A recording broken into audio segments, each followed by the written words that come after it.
السلام عليكم أيها المحبون لقناة صقر دكالة مرة أخرى، ونتمنى هذا الفيديو يلقاكم بخير وعلى خير، وتحياتي لكم أينما كنتم داخل الوطن أو خارج الوطن، فشكرا لكم وتحياتي لكم. اليوم إخواني المتابعين، احنا دائما نتحدث عن الوقائع التي تكون في واقعنا وفي المجتمع ديالنا المغربي.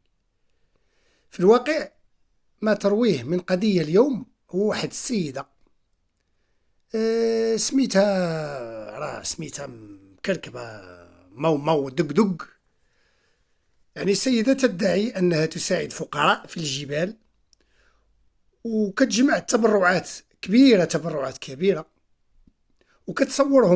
كتصور وليدات صغار عرايا أو حفاة، وتنشرهم على وسائل التواصل الاجتماعي، ثم غادا تنكر وجود الطفل يعني وكتسب على من يدافع عنه، ويمكن أن تدخل في عدة جرائم ومخالفات قانونية وأخلاقية في المغرب. وأيضا من الناحية الشرعية سوف نتحدث عن هذا من الناحية الشرعية الإسلامية، وسأشرح التفاصيل القانونية الشرعية والعقوبات المحتملة لهذه السيدة اللي هاد مو طقطق ولا سميت باباه، لأنها خرجت بواحد الحوايج ما يا ربي السلامة. أولا راكم كيف عرفتوا نتوما بانك تطلع كما قلت للجبال وكتصور الدراري صغار وكتصورهم عريانين يعني داكشي كثير راه كاين في التواصل الاجتماعي، وراكم شفتوا اللقاءات الصحفيه وشفتوا كل شيء، وشفتوا المحامي اللي كان في مغارب نيوز، راك سمعتوه واستنطق وسمع وقال وضح للمغاربه كل شيء امامكم يا اخواني المتابعين. اولا الجانب القانوني في المغرب جريمه النصب، اللي هي احتيال أو استيلاء على المال بالوسائل الخداعية. فهناك فصل 540 من القانون الجنائي المغربي يا إخواني المتابعين على أن من استعمل الاحتيال ليوقع شخصا في الغلط بتأكيدات خادعة أو إخفاء وقائع صحيحة أو استغلال غلط وقع في الغير يدفع إلى أعمال تمس مصالحه المالية بقصد الحصول على منفعة مالية، خصوصا ليه هو أو لغيره، يعاقب بالحبس يا إخواني المتابعين من سنة إلى 5 سنوات، وغرامة من 500 إلى 5000 ألف درهم. إذا كان هاد الجانية هذه استعانت بالجمهور، أي دعائم تبرعات من عامة الناس، ونشرت عبر وسائط واسعة كأحد عناصر القضية، فيمكن أن تشد عليها العقوبة ولا تشدد العقوبة عفوا عليها، والحد الأعلى للغرامة قد يصل إلى مبلغ 100 ألف درهم يا إخواني المتابعين، قد تصل حتى 10 ديال المليون. في حالة التي تصفها هاد السيدة هذه التي وصفتها الوسائل طبيعة الحال الوسائل الإعلامية اللي شافوا الحالة وشافوا كل شيء، السيدة دي جمعتها إخواني المتابعين واحد 60 ألف درهم، واحد 6 مليون باسم الطفل البشير باستخدام وسائل التصوير. بعد ذلك أنكرتهم، يعني ملي طلبوها بهذا المبلغ نكرتهم. هذا قد يعتبر احتيالا إذ ثبت أنها استفادت من التبرعات بدون وجه حق، ولم تستعمل المبلغ كما وعدت، وكذبت يعني بزاف الحوايج وفي الإعلانات عن هذه الحالة. فتعتبر استعمال وسائل احتيال الكذب، يكون يعني الطفل فقير جدا وكذا، وكتقول لهم بأنه راه ما عندوش، كتقولها الناس، وكونه بلا ملابس، ثم عدم تسليم المبلغ للعائلة، فهذه جريمة يعني لا يعاقب عليها القانون المغربي. ثم هناك جريمة القذف إخواني المتابعين والسب والتشعير، يعني السيدة غتشد الجنائي كامل شارجاته على ظهرها وغتمشي للحبس، ما فيهاش. هناك التشهير والسب عبر وسائل التواصل الاجتماعي، كيعتبروا هاد الجوج هادو اللي قلت لكم يعتبران جرائم في المغرب. هناك عدة أحكام قضائية تشير إلى أن المحكمة يمكن أن تدين شخصا بالحبس والغرامة والتعويض المدني لمن قام بالسب أو القذف أو نشر إشاعات أو محتوى مسيء أو مستفيد زعما لمن نشرها. فإحدى القضايا يا إخواني المتابعين كما تعلمون اللي كانت في أزيلال، راكم سمعتوها، حكمت المحكمة الابتدائية ب2 حبسا زائد غرامة مالية ثم تعويض مدني ديال 5000 درهم لشخص أدين بالسب والقذف والتشهير عبر الفيسبوك. راكم سمعتوها وكتشتوها، راه كاينها، اللي ما شافاش يدخل الانترنت يكتب هذا الشيء اللي قلت راه غادي يطلع له. فالتشهير الإلكتروني يا إخواني المتابعين أو القذف عبر الإنترنت يعاقب عليه قانونا، وقد تشد العقوبة إذا كان الفعل قد انتشر أو كان من أجل منفعة أو تم باستخدام وسائل تؤدي إلى ضرر جسيم للشخص المتضرر. هاد السيدة دي شوهات بالولد الصغير، صوراتهم عريانين، صوراتهم بأنهم كتبيع التصاور ديالهم، وهي تعترف في بعض الفيديوهات وواحد الأوديوات ديالها بأنها كتصورهم وكتاخذ عليهم أموال طائلة، وكتوريهم الجاليه المغربيه، وحاشا باش الجاليه المغربيه انهم يكونوا من هذا النوع، لان دي شوهات بالجاليه المغربيه. هذه مسؤوليه المهاجره، مسؤوليه المهاجره من فرنسا. كون المتهمه هذه الطقطق مهاجره من فرنسا لا يعفيها من القانون المغربي اذا كان الفعل قد وقع داخل التراب المغربي او تاثيره مرتبط بالمغرب. هي جمع التبرعات من المغاربه ثم نشر المحتوى يستهدف مغاربه كذلك، يعني سواء كانوا برا ولا كانوا هنا في الداخل. فالقانون الجنائي المغربي يطبق على الاشخاص الذين يرتكبون الافعال المجرمه داخل المملكه اخواني المتابعين، سواء كانوا مغاربه او اجانب او مهاجرين. فاذا كانت تنتقل بين الدول او تستخدم شبكات من الخارج، قد توجد مسائل تعقيد في التنفيذ بين القضاء، لكن من حيث المبدأ يمكن متابعتها قضائيا أينما ارتحلت وأينما ذهبت. فهناك إجراءات قانونية يجب يعني خاصها الدار، وهي دارت الحمد لله، لأن مشات فيها الطقطقة هذيك، كونوا على يقين، لأن هناك تقديم شكاية إلى النيابة العامة، إلى الوكيل العام للملك، من عائلة الطفل أو من أي شخص متضرر اللي تضرر كله غيدفع شكاية، خصوصا الجمعية ديال اللي قامت بها الاستاذه البقالي كذلك لحمايه الطفل، اللي قدمت حتى هي شكايه مباشره اللي غتتابعها داخل الوطن او خارج الوطن. فهاد الشيء راه يعني تستاهل هاد السيده هذه، لانها دارت شي حوايج زعما ما علاش السب وعلاش القذف، بلاص تشرحي للناس وتقولي للناس شنو واقع وتشرحي بكل ادب وبكل احترام. جالسه كتسبي من السنطه لتحت، كتسبي في كل شيء، كل من تكلم او تحدث عن هذا الطفل او عن حقوقه بديتي كتسبي وكتعيري حتى العائله ديالو، حتى هما عيرتيهم كاع، استغليتيهم وصورتيهم شوهتيهم، وفي الاخر تتعيريهم وتسبيهم وكتسبي حتى كل من دافع عليه. ما كاينش شكون غتكوني نتيا. الا كنتي حمقى غتمشي للسبيطار، كنتي فرعنه وعايقه وحاسه براسك غتمشي للحبس، يعني هادشي اكيد. ففتح تحريات من الشرطه القضائيه او فرقه مختصه بالجرائم الاقتصاديه او الاحتيال غادي يقوموا بهذه المسائل هذه. فاذا ثبتت التهمه يجوز للحكم ان يتضمن الحبس ثم الغرامه كما قلت ثم التعويض المدني للضرر، يعني الضرر المادي أو المعنوي، بالإضافة إلى إمكانية المنع من مزاولة بعض الأنشطة أو الأشكال القانونية إذا كان هناك استغلال لنشاط جمع التبرعات. يعني تقدر تحيد لها القناة، ما تبقاش تدخل اليوتيوب، بحال اللي وقع الهويام وبحال اللي وقع اللي جات الداسرة هي أكثر منها، وراك شفتوا شنو وقع، الصوت ديالها مابقيتش كنسمعوه. كذلك إذا شمل الفعل استخدام وسائل الإعلام أو الإنترنت، يمكن أن تكون هناك إجراءات متعلقة بالقانون الخاص بالجرائم الإلكترونية مثل النشر أو التشهير. يعني هادشي راه كاين. فالعقوبات حسب الفصول القانونية، هناك الفصل 540 إخواني المتابعين يعاقب بالنصب بالحبس من سنة إلى 5 سنوات، والغرامة من 500 إلى 5000 درهم. خاصكم تعرفوا هادشي يا إخواني المتابعين. وقد تزيد العقوبة والغاية المالية إذا استخدم الجمهور لتجمع المال إلى آخره.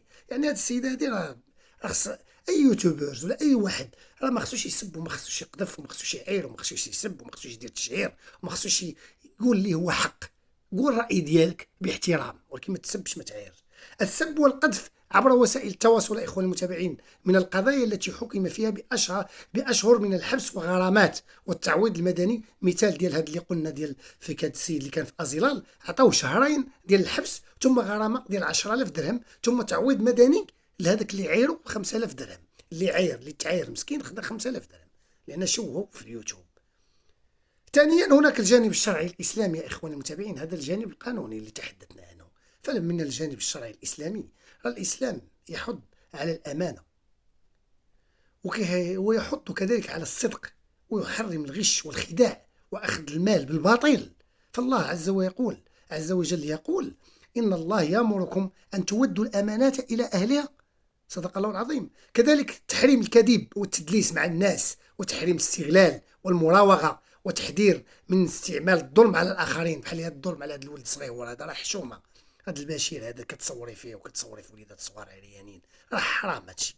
وعلاش كديري هاد التصاور هادو؟ فين كتصيفطيهم ولا من كتبيعي هاد التصاور؟ أيضا النبي صلى الله عليه وسلم يقول: إن من علامات المنافق إذا حدث كذب، وإذا وعد أخلف، وإذا اؤتمن خان. وهذا يدل على أن الخيانة في المعاملات مرفوضة شرعا. وهاد السيدة خانت ولا تقول أنا كنرجع الفلوس لعباد الله باش تعرفوا حصلات، بس شي كتعطيه شي ما كتعطيهش، شي كتبين وكتبين غير التليفون بحال هكا كدير تمويه بأنها ردات الفلوس، هي ما ردات الفلوس لا والو. وتتباهى بانها زعما عندها السيكان وعندها حوايج وعندها ما محتاجاش. ملي ما محتاجاش ما تمشيش عند الناس الدراوش طلعي عندهم الجبال وبديت تعطيهم وبديت تصوري فيهم. حنا كنا نبداو نديرو هكذاك، نطلعو نبداو نشوفو في بعضياتنا. ثالثا، ما العقوبات التي تنتظر هذه السيده في هذه الحاله؟ اخواني المتابعين، عرفتي شنو العقوبات اللي كتنتظرها؟ بناء على ما سبق ما قلت، فالعقوبات المحتمله هي عقوبه النصب. ان تبيين إن يعني أنها كتبين بأنها كتنصب، فإذا تبين أنها خدعت الناس وهذا واضح بأنها خدعتهم، استولت على هذه التبرعات بدعوى كاذبة أو أسلوب احتيالي، فهنا الحبس من سنة إلى 5 سنوات وغرامة مالية. وإذا استخدمت يعني بعد يعني دارت الخداع يعني في جمع التبرعات من الجمهور أو وسائل النشر، قد يكون هناك تشديد، يعني تقدر تزاد العقوبة على ما قلت. هناك عقوبة التشهير، ملي بلاصه هي تجاوب الناس تعطينا المعطيات كما يجب، كما يرضي الله سبحانه وتعالى وكما يرضي العبد. بدات تتعير وكتسب في الناس، من تيقول لها فين 6 مليون، فين الناس؟ عطي الناس فلوس، راه الناس كيشكيو بك، راه الناس راه كيطالبوك كذا كذا، شنو كذا. ما هناك بدات كتشهر هي، وتم السب، بدات تتقذف لمنش يعني راه كأي واحد، أي الشتم أو القذف أو أنكر وجود الطفل أو نكرت وجود الطفل بطريقة مسيئة، خصوصا إن تم نشر ذلك عبر الإنترنت، قد تحكم عليه بعقوبة حبسية قصيرة، يعني زائد غرامة مالية، ثم تعويض مدني للمتضرر اللي هو الطفل والعائلة ديالو. يعني راه كاين الحبس، كاين الحبس. فالمسؤولية المدنية هي عائلة الطفل أو المتضرر يمكن أن تطالب بتعويض مادي، يعني فيها عن الأذى وعن يعني الأذى، وكذلك كل ما هو معنوي، لأن الدري غادي يكبر غيمرض يبقى هادشي في اليوتيوب، يعني ما يمكنش. فالمسؤولية المدنية هي عائلة الطفل أو المتضرر يمكن أن تطالب بتعويض مادي والأذى المعنوي عن الأضرار التي لحقت بهم من التشهير أو من استغلال وضع الطفل المسكين اللي هو الطفل البشير. فإجراءات إدارية أو ترحيل إن كانت من الجنسية الأجنبية أو مقيمة بطريقة غير قانونية قد تدرس حسب حالتها القانونية في المغرب، لكن هذا يعتمد على وضعها القانوني كمهاجرة. يعني مما قلت، فإذا ثبتت كل هذه الوقائع اخواني المتابعين، هو جمع المال بالاحتيال، ثم التصوير والاستغلال، وهذا راه واضح، ثم الإنكار، ثم السب للقائلين بالحق، فتلك أفعال يعاقب عليها القانون المغربي، كما أنها يعني منكرة شرعا. هادشي راه ما كنستنكر، هادشي اللي كدير هاد السيدة هادي. كنصحوا المتضررون بعائلة الطفل بأن يوثقوا كل شيء، هو التبرعات ثم المنشورات ثم التسجيلات من شاهد على هذا الحوار، وثم الصور، كل ما يعزز القضية. أيضا غادي يشدوا هادشي ويديروا رفع شكوى لدى النيابة العامة، وضمان تقديم دلائل كافية سيكون أساسيا. يعني هاد السيد هذه يعني في بلاصة تشرح للناس وتهضر باللين وتشرح لعباد الله، جالسة كتقول شوفوا الكوانب، شوفوا المكلخين، انا عامله ابليكاسيون، انا هادشي درتو في فرنسا، انا راني ما نصبتش عليكم، وسيروا نتوما عطيو، وسيروا نتوما ديروا. ولكن انت راكي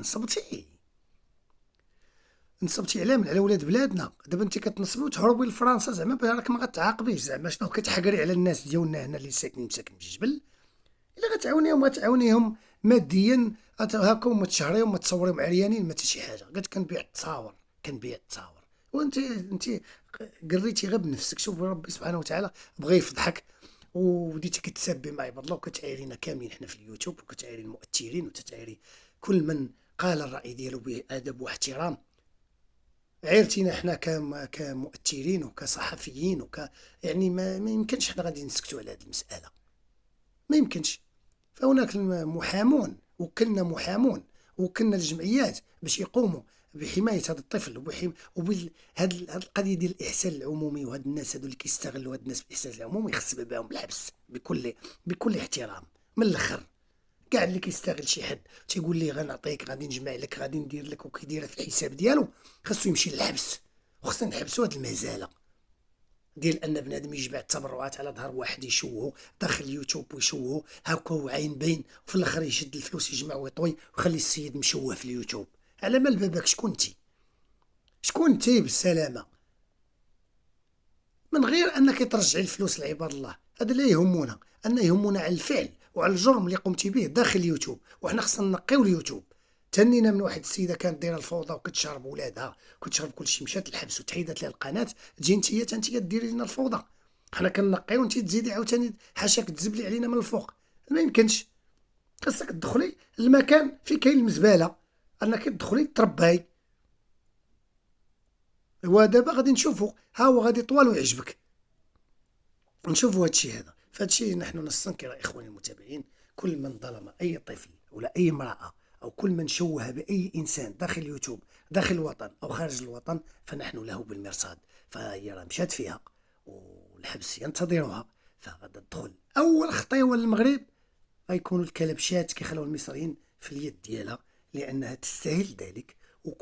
وسوف تكون عبره كل من خولت له نفسه انه يشوه اطفالنا ويشوه وليداتنا ويشوه اي احد. اللي بغى يدير شي خير يديرو في الخفاء، اللي بغى يدير شي خير يديرو منه لهذاك السيد، ولا داك السيد يخليه منه للمحسنين، ويرجع هو ويكتسب الاجر ديال بصح عند الله سبحانه وتعالى. ماشي ياخذ هو الفلوس يتبرع بها ويتصرف بها كيف بغى، ويعطي للسيده المسكين المتضرر اللي بغى، وياخذ هو اللي بغى وينصب على عباد الله. فإلي بالتعليقات يا إخواني المتابعين، لأن تعليقاتكم تهمنا، وكل من دخل بتعليق فإنه مهم في هذه القضية، وغادي ياخذوه الناس أصحاب الشأن بعين الاعتبار، وغادي تكون هذه القضية رأي عام، وغادي تنال العقوبة ديالها. فتحياتي لكم، هذا صوتكم، صوت الشعب، صوت المغاربة، وهذا صوت المظلومين، وكذلك صوت المغاربة كلهم. كل من يحب للبلد ديالو الخير فدخل عندنا وعلق معنا، ابونا، اشترك معنا، لكي تكون هذه القناة قوية بصوتكم بطبيعة الحال تنشر الحق. فتحياتي لكم، وعلى اللقاء في فيديو آخر. ولا تنسوا دائما إخواني المتابعين أننا نعيش بشعار الله الوطن الملك. تحياتي إخوتي.